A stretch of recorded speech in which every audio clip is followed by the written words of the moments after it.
zalimler dünyası, gelen zalim giden zalim.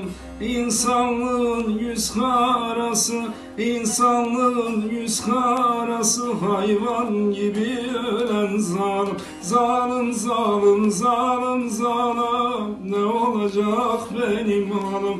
Zalim, zalim, zalim, zalim, ne olacak benim halim?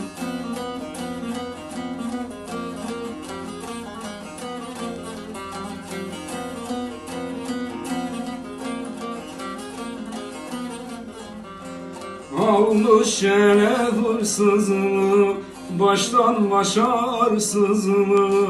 Bilmem neden hırsızlığı, bilmem neden hırsızlığı. Yapan değil bilen zalim. Zalim, zalim, zalim, zalim, ne olacak benim halim?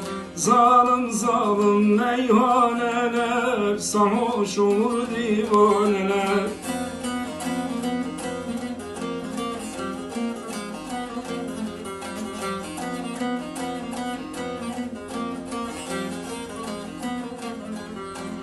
Ben insanlar dargınıyım, dertlilerin yorgunuyum. Sanki felek vurgunuyum, sanki felek vurgunuyum. Bu halıma gülen zalim.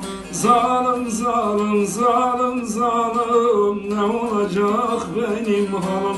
Zalim, zalim, zalim, zalim, ne olacak benim